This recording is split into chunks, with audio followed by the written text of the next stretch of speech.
जी अस्सलाम वालेकुम हम्माद एंड ईमान। ये वीडियो आप लोगों के लिए मैं रिकॉर्ड कर रहा हूँ और मैं ये कोशिश करूँगा कि या तो मैं यूट्यूब पे अपने चैनल पे अपलोड कर दूँ या फिर ये हम अपलोड कर दें गूगल ड्राइव पे। तो जो भी वे होगा ये आपको मिल जाएगी। बेसिकली हम्माद और ईमान ए लेवल के स्टूडेंट्स हैं और उनका 12 को पेपर है, तो ये कुछ क्वेश्चंस हैं उनको डिस्कस करना था। ये ऐसे टाइप इकोनॉमिक्स के क्वेश्चन हैं जो कि पेपर 2 जो है ए लेवल का उसमें आते हैं। तो इसमें हमारा कंसर्न जो है कुछ इंपॉर्टेंट क्वेश्चंस हैं उनको डिस्कस करना है। तो इन इम्पॉर्टेंट क्वेश्चंस के अंदर जो है ये क्वेश्चन है पहला जो मैं एरिया रिकमेंड करता हूँ, उसमें ये है कि explain how inflation is measured and why a rising rate of inflation may be of concern to consumer and producers. ठीक है जी, इन्फ्लेशन को कैसे मैयर करते हैं। ठीक है जी, तो इन्फ्लेशन को मैयर करने के लिए उससे पहले आपने जो इस क्वेश्चन को अटैम्प्ट करना है, सबसे पहले आपने जाना है कि व्हाट इज़ इन्फ्लेशन। इन्फ्लेशन की आपने सबसे पहले डेफिनेशन बतानी है।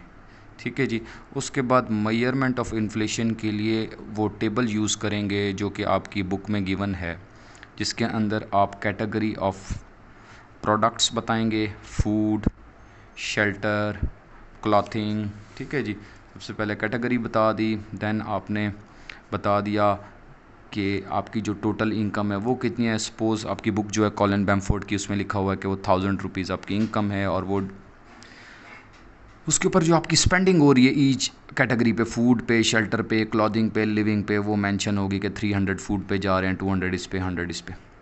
अच्छा, how much weights are assign, तो वेट्स का मतलब है proportion of income spend on each category, वो एक्सप्लेन कर दिया। नाउ यू हैव अंडरस्टैंड, क्योंकि मैं लेक्चर तो दे नहीं रहा, मैं ये समझा रहा हूँ कि क्वेश्चन में क्या चीज़ इंक्लूड करनी है।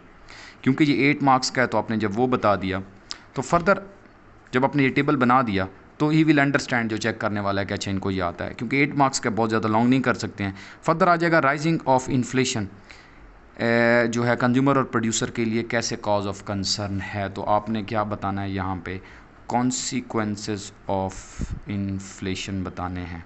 अब आपको पता है आपके जो कॉन्सिक्वेंसेस हैं वो पॉजिटिव भी इन्फ्लेशन के होते हैं और नेगेटिव भी हैं, बोथ आपकी बुक के अंदर गिवन हैं। प्रोड्यूसर के लिए मैं आपको जस्ट हिंट दे रहा हूँ कि जो इन्वेस्टर है वो जो है इन्फ्लेशन से किस तरीके से, डिस्करेजमेंट ऑफ इन्वेस्टमेंट आपकी गिवन है। एक्सपोर्टर भी प्रोड्यूसर होता है, तो एक्सपोर्टर जो है हमारी कम्पिटिटिवनेस इंटरनेशनल मार्केट में रिड्यूस हो जाएगी, तो वो भी इन्फ्लेशन से अफेक्ट होगा। कंज्यूमर अफेक्ट होगा, ज़ाहिर सी बात है, उसकी जो कॉस्ट ऑफ लिविंग है वो इंक्रीज़ हो जाएगी। ठीक है जी, और उसका स्टैंडर्ड ऑफ लिविंग आप बताएंगे कि जी वो डाउन हो सकता है। तो दैट इज़ द पॉइंट। ये चीज़ें आपने कंज्यूमर और प्रोड्यूसर के पॉइंट ऑफ व्यू से आपने कॉन्सिक्वेंसेस को एक्सप्लेन करना है। आपने गवर्नमेंट के पॉइंट ऑफ व्यू से फिस्कल ड्रैग भी एक्सप्लेन कर सकते हैं इसके अंदर, जो कि आपके कॉन्सिक्वेंसेस के अंदर मेंशन है। अच्छा, अनडिज़ायरेबल डिस्ट्रीब्यूशन ऑफ इनकम एक जो कॉन्सिक्वेंस जो है वो लिखा हुआ है इन्फ्लेशन का बुक में, वो आप बता सकते हैं। ठीक है जी, तो ये क्वेश्चन हो गया। नेक्स्ट क्वेश्चन है discuss whether a policy of increasing the interest rate is the best way of controlling a rising rate of inflation. अब ये है पॉलिसीज़ वाला क्वेश्चन है। ये आपका जो चैप्टर नंबर 5 है उसमें जहाँ पे डिस्कस हो रहा है fiscal policy, monetary policy, supply side policies, तो वो आ जाती हैं जिसके अंदर आप डिस्कस करते हैं कि इन्फ्लेशन को कैसे कंट्रोल कर सकते हैं।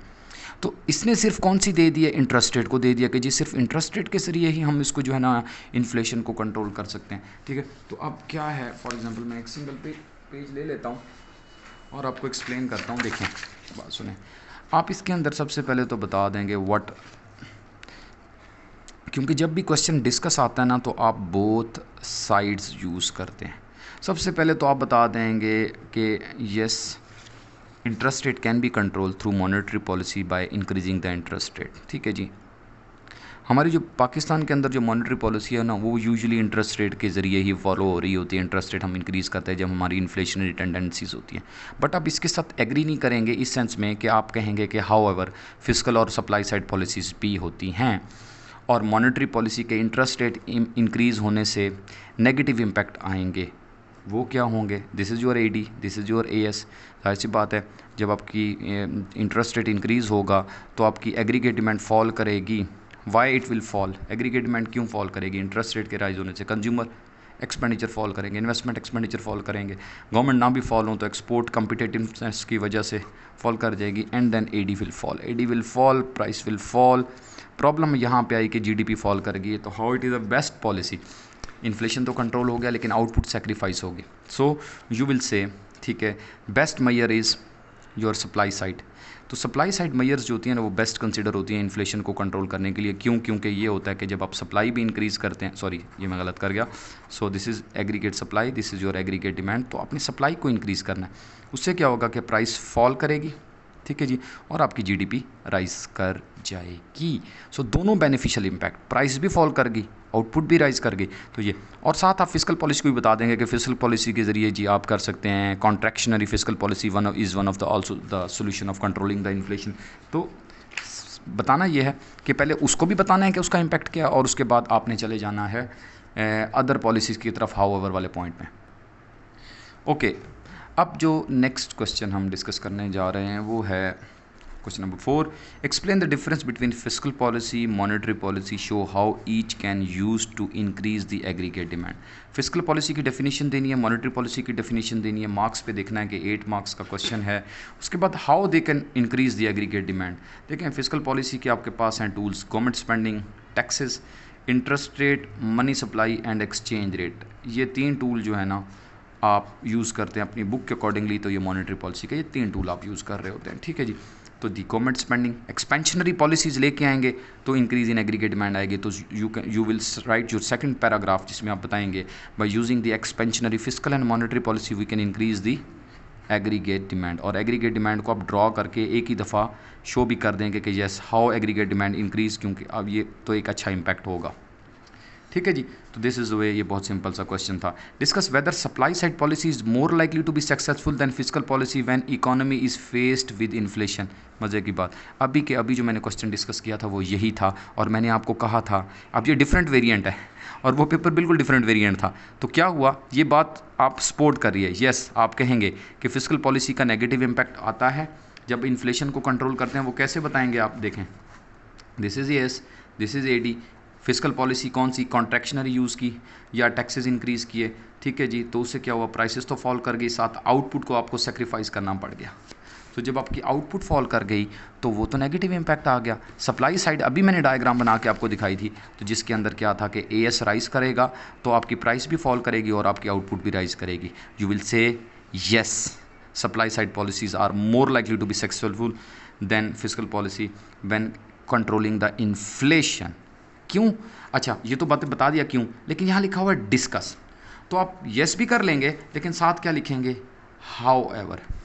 जो सप्लाई साइड मेजर्स होती हैं ये क्विकली इनका जो इम्पैक्ट है वो नहीं आता, इसलिए हम फिस्कल और मॉनेटरी पर रिलाई करते हैं। ये टाइम टेकिंग होती हैं, क्योंकि देखें आपकी सप्लाई साइड मेजर्स क्या हैं। सप्लाई साइड मेजर है इंक्रीज़ दी, अच्छा होती तो ये है ना एग्रीगेट सप्लाई को इंक्रीज़ करना है, उसमें education, health, infrastructure improvement, research and development, training of the workers.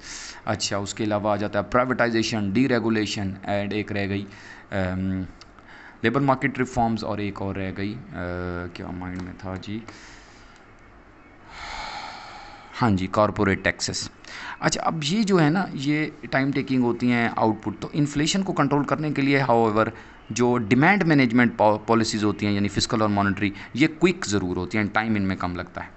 तो this is how you will attempt the macro economics वाला साइड वाला क्वेश्चन। इलास्टिसिटी वाला हम ऑलरेडी डिस्कस कर चुके थे, ये वाला भी, और वो में हम पहले लेक्चर में कर चुके हैं, तो इस वजह से अब हम मैक्रो पे ही फोकस कर रहे हैं जी। अस्सलाम वालेकुम। अच्छा अब ये नेक्स्ट क्वेश्चन है जो हम डिस्कस करने जा रहे हैं, ये एक्सचेंज रेट से रिलेटेड है।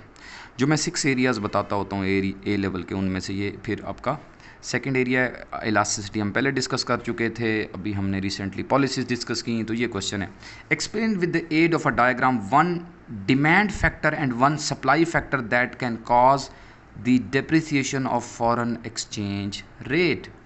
अच्छा जी, तो डेप्रिसिएशन कैसे होगी, demand and supply factor. This is your supply of dollar, this is your demand for dollar, this is your Pak rupee, suppose it is 185, this is your quantity of dollar. So अब आपने बताना है one supply factor. ये जो supply of dollar है ये आती है कहाँ से, एक्सपोर्ट से पाकिस्तान में। Demand for dollar is import. तो ठीक है जी, तो अब आप बता देंगे डिमांड फैक्टर क्या है। if we increase the demand for imports, increase the demand for tourism abroad, ठीक है जी, increase the demand for investment abroad, it will increase the demand for dollar. तो डॉलर की जो फॉरेन करेंसी उसकी demand rise करेगी, तो हमारी currency Pakistani currency depreciate कर जाएगी। अंडरस्टैंड है ना, समझ आ गई होगी आपको। तो वन सप्लाई साइड फैक्टर कौन सा होता है, तो सप्लाई साइड फैक्टर में ये सप्लाई है। तो ठीक है जी, अगर हमारी एक्सपोर्ट्स फॉल कर जाएं, tourism inward towards Pakistan fall कर जाए, इन्वेस्टमेंट इनवर्ड टूवर्ड्स पाकिस्तान जो स्टॉक मार्केट के अंदर हो रहा है उसमें अगर फॉल कर जाए, तो इट विल रिड्यूस, यानी सप्लाई रिड्यूस होगी। अगर 185 का है तो वो 190 पे चला जाएगा, तो ये डिप्रिसिएशन ऑफ पाकिस्तानी करेंसी हो जाएगी। तो ये मैंने आपको एक्सप्लेन कर दिया। नेक्स्ट क्या है question, discuss whether an appreciation of country's foreign exchange rate is likely to cause both rise in inflation and decrease in employment in its economy. अच्छा, अब ये जो क्वेश्चन है ना, ये क्वेश्चन थोड़ा सा ट्रिकी ज़रूर है। अगर आपको इन्वर्स जे आता है ना, एक तो वो इसके ऊपर अप्लाई होगा क्योंकि करेंसी हमारी अप्रिशिएट कर गई है ना, तो हो सकता है उसका इम्पैक्ट आ जाए। लेकिन सबसे पहले तो आप इसके तरफ आएंगे, एप्रिसिएशन जब करेंसी की होती है तो जो हमारी इम्पोर्ट्स होती हैं वो हो जाती हैं चीपर, और जो हमारी एक्सपोर्ट्स होती हैं वो हो जाती हैं एक्सपेंसिव। ओवरऑल जो एप्रिसिएशन का जो इम्पैक्ट आएगा हमारी एग्रीगेट डिमांड पे, वो फॉल होने का आएगा, क्योंकि एक्सपोर्ट करेंगी फॉल, ठीक है जी, और इंपोर्ट करेंगी राइस। दैट इज़ वाई ये डिस्कस लिख रहा है। तो डिस्कस का मतलब ये नहीं होता कि आप एग्जैक्टली इसके साथ चले जाएं, इस स्टेटमेंट के साथ। अगर अपेरेंटली देखें तो ये दोनों काम ख़राब हो रहे हैं हमारे लिए, यानी कि हमारी अनएम्प्लॉयमेंट इंक्रीज़ हो रही है, मींस एम्प्लॉयमेंट फॉल कर रही है, एम्प्लॉयमेंट फॉल कर रही है, प्लस इन्फ्लेशन जो है वो भी फॉल कर रहा है। एक साइड इसकी ये है जो कि अपेरेंटली जो आपने पढ़ा भी, जो डीवैल्यूएशन से आपको समझ आया था, जो डेप्रिसिएशन के इम्पैक्ट आपको समझ आए थे। जो सेकंड साइड है इसकी वो आती है हाउ एवर वाली side. However if demand for Pakistani products, उनकी जो डिमांड है वो इनइलास्टिक है, ठीक है जी, इनइलास्टिक है। वेदर प्राइस राइज भी कर जाए, still people abroad are buying this, तो उससे क्या होगा, एग्रीगेट डिमांड के ऊपर जो है ना वो जो फॉल का जो इम्पैक्ट है वो नहीं आएगा, ठीक है जी। तो जिसकी वजह से एटलीस्ट जो इन्फ्लेशन है, यहाँ पे लिखा हुआ है ना, मैंने लिखा था कि इन्फ्लेशन जो है वो एग्रीगेट डिमांड की वजह से फॉल करेगा, लेकिन हम कह सकते हैं कि इट कैन बी स्टेबल, क्योंकि ये अब एक तरह से अनसर्टन जो है ना वो सिचुएशन में आ गया। क्योंकि देखें, मैं ये तो अब आप ये तो नहीं जस्टिफाई कर सकते कि एक तो आप इनइलास्टिक वाले को एक्सप्लेन करके आप कह रहे हैं कि नहीं जी हमारी एक्सपोर्ट फॉल नहीं करेंगी, तो फॉल नहीं करेंगी तो राइज भी तो नहीं करेंगी ना। प्राइस के इंक्रीज़ होने से इनइलास्टिक बिहेवियर होगा तो कांस्टेंट रहेंगी, उसी लेवल पे रहेंगी, यही बात है। अच्छा, अब आपकी इंपोर्ट्स भी अगर इनइलास्टिक हैं तो आप प्रीवियस सिचुएशन पे रहेंगे और एग्रीगेट डिमांड अफेक्ट नहीं होगी। सो ना तो एम्प्लॉयमेंट चेंज होगी ना इन्फ्लेशन चेंज होगा। ये इसकी हाउ एवर वाली साइड है। फर्दर जो इसके अंदर आप पॉइंट इंक्लूड कर सकते हैं वो इंक्रीज़ एम्प्लॉयमेंट का कर सकते हैं, नॉट डिक्रीज़ का। जब आपकी करेंसी अप्रिशिएट करेगी तो आप जो इंपोर्ट्स कर सकते हैं वो चीपर कर सकते हैं। तो जब चीपर इंपोर्ट्स करेंगे ना तो उससे क्या होगा कि जो लोकल प्रोडक्शन है ना वो उसकी जो कॉस्ट है वो कम हो जाएगी और उससे आपकी एक्सपोर्ट राइज करेंगी, ठीक है। तो ये इससे एम्प्लॉयमेंट राइज होगी ना कि decrease. That is the point, ठीक है। फर्दर एक और पॉइंट जो इसको इसी को सपोर्ट करता है, एप्रिसिएशन होगी, लोकल प्रोडक्ट्स एक्सपेंसिव हो जाएंगी, लोकल प्रोडक्ट्स की डिमांड फॉल करेगी और एम्प्लॉयमेंट डिक्रीज़ करेगी और अनएम्प्लॉयमेंट राइज करेगी। तो दीज आर द पॉइंट्स जो मैंने सारे आपको हर एंगल से टॉपिक को समझा के बता दिए। ओके जी, ये लास्ट क्वेश्चन है जी जो अब हम डिस्कस करने लगे हैं। Describe 4 components of current account. Simple बात है, पहले करंट अकाउंट की डेफिनेशन देंगे, current account balance of payment, and then 4 component trade in goods, trade in services, income and current transfer बता देंगे। What might cause a deficit in the current account. अब current account के deficit आपको पता है कि इसके 3 रीज़न आपकी बुक के अंदर गिवन है। एक स्ट्रक्चरल इश्यूज़ हैं, यानी आपके मुल्क में इन्फ्लेशन है, एक्सचेंज रेट स्टेबल नहीं है, एक ग्रोइंग डोमेस्टिक इकोनॉमी है और यू नीड मोर इंपोर्ट्स, और एक प्रॉब्लम विद ट्रेडिंग पार्टनर, अगर वहाँ रिसेशन आ गया, कोविड आ गया, तो उसकी वजह से भी आपको करंट अकाउंट में डेफिसिट हो सकता है। सो 8 मार्क्स हैं, सफिशिएंट है इतना। नेक्स्ट क्वेश्चन है discuss ways which expenditure reducing, यानी इसे स्विचिंग कहते हैं, expenditure switching and expenditure dampening policies current account deficit को कैसे रिड्यूस करते हैं, और इनमें से कौन सी जो पॉलिसी है वो प्रेफर्ड है। ये पॉलिसी प्रेफर्ड है, ये दो पैराग्राफ की एक जस्ट है, चैप्टर नंबर 5 के अंदर ये गिवन है। एक्सपेंडिचर डैम्पनिंग पॉलिसी हार्श है, डिस्ट्रक्टिव है, डिस्टॉर्शनरी है, तो ये प्रेफर्ड नहीं होती है। एक्सपेंडिचर स्विचिंग पॉलिसी के अंदर हम क्या करते हैं कि हम अपनी जो लोकल गुड्स हैं उनकी परचेज़ की तरफ तवज्जो देते हैं, इंपोर्ट्स को रिड्यूस करते हैं। इट्स बेटर पॉलिसी, तो ये आपने एक्सप्लेन करनी होगी इस क्वेश्चन के अंदर। तो this is all about today's video. Thank you for joining and assalamu alaikum।